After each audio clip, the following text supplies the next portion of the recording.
What's going down, everybody?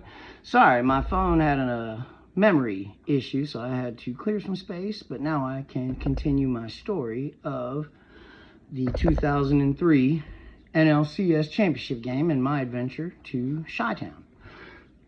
Pause.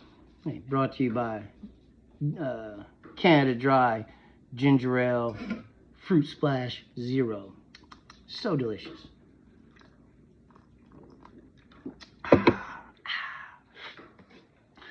Anyways, so like I said, I had just finished talking with the desk clerk and the manager, and he had come over and given the okay. And like I said, they got us a roll away.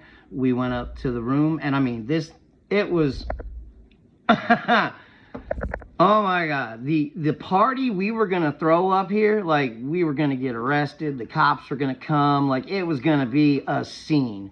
But hopefully everybody else, like I said, the first time since 1945, if we had won and we're going to the World Series, like it was gonna be off the chain. And so you walk into this top floor conference room, and it's like there's the wall that faces another room or something, I don't know, but it was kitty corner to the building. So two walls were like 6 foot tall glass windows that looked out over the city. I would have taken this over a regular hotel room. It was huge. It was like, again, about not twice, but 1 2/3 the size of a normal hotel room. Had a nice big sofa, a lounge area, a conference table that could seat 12, like a wet bar and a sink and then a bathroom. Like, brother, it was pimp. I mean, whoa! We are gonna party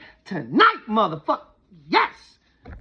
So it's like I said, I had brought with me just a little bit of excuse me, man, my throat is killing me today.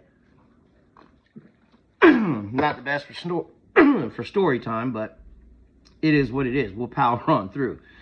So I had brought some Bacardi rum and some like A&W root beer. I don't know if you've ever had A&W and Bacardi. It's a damn fine drink. So there was enough for each of us to have about 2 decent shots with a A&W chaser. And then I said hello to Mary Jane real quick, and then we headed down to the Addison station on the Purple Line. And so we get out there, and I mean, when I tell you it's a sea of people, like look at how the replay of us winning the World Series was. It looked exactly like that. Elbow to asshole as far as you can see. Cops on horse, cops in the crowd. I'm sure there was a bunch of undercovers. Like, I don't know if it's still there, but there was a 7-Eleven, all right? So the line was like 3 blocks down the street, okay? And then inside the store, it coiled like a snake, like 6 circles. It was the craziest thing I've ever seen. There was a McDonald's down there. I think they just closed because they were like, there's no way we can handle the influx of people and everything. So, well, that's my speaker dying. So we get down there, and it occurs to me that like, damn it, man. Like I got like a bottle of water, and that's it. Like we didn't bring any, like we just didn't have time. We didn't think about it. And it's like, I thought maybe we could there'd be beer vendors or people on the street or something, but, you know, it didn't really look that way. And then as I just told you, the 7-Eleven, I'm sure, like, yeah, no, like it was going to be tomorrow before you ever got through that line. But God will provide. It's so funny. Anybody who was there can tell you this is the God's honest truth. So this guy in fisherman's waders, you know, like the stuff you go up to your waist in a river to fly fish or whatever. So he's wearing those. And I'm serious. I pick him out, and he's moving kind of quick, but it's like, why? What is he wearing? TJ, look at it. He's wearing fucking waders. Why is he wearing waders? This is weird. And he's moving in the crowd, and you can see him kind of like doing this. Wouldn't you know it? So this guy came down to the game in waders with like a case of beer stuck down each one. And of course, the cops saw him, and so he was running from the cops, and he's just ditching beers left and right.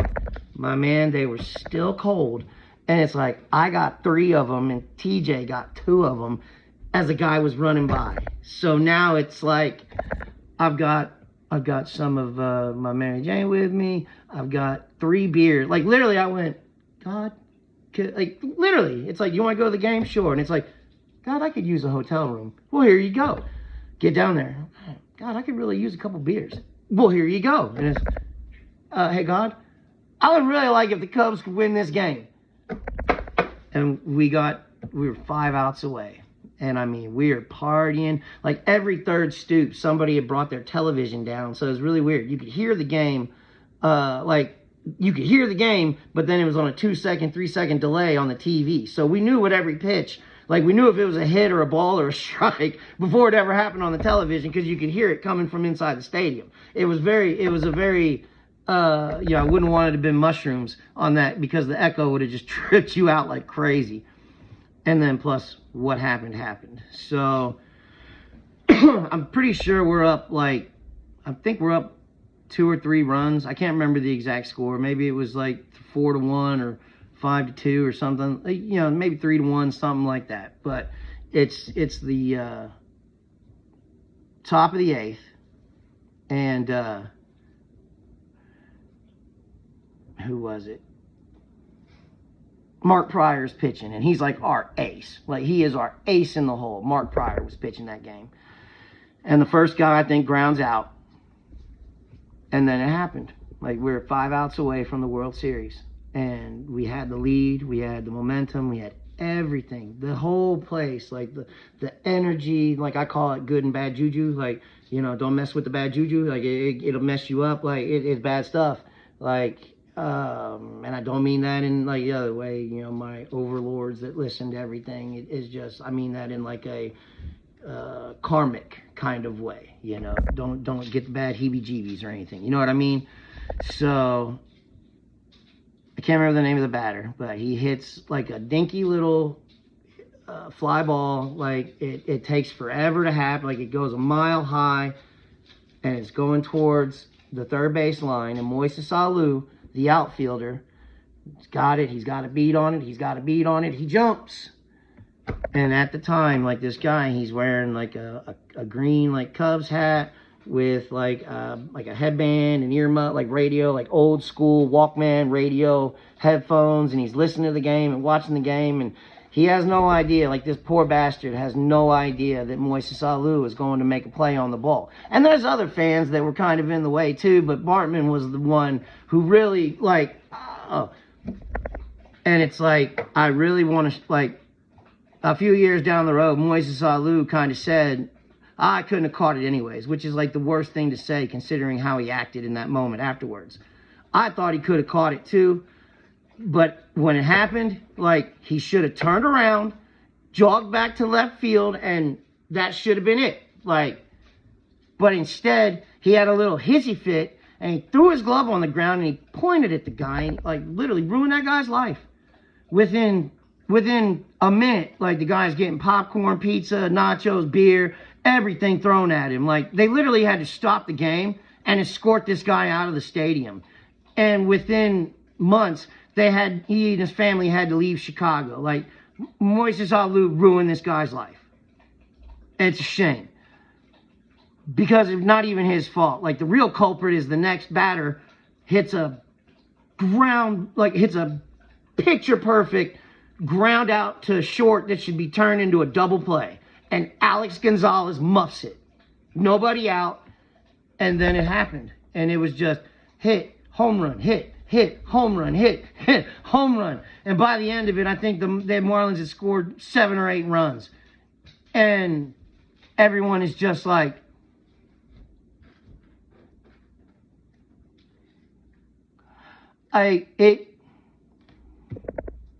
Cubs do nothing in the 9th. Marlins do nothing in the 9th. Cubs do nothing in the 9th. Game over. We're going to Game 7.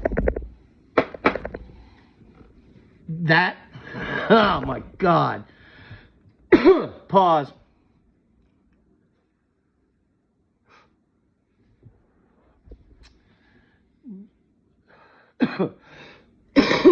that that L train ride was something I will never forget in my entire life.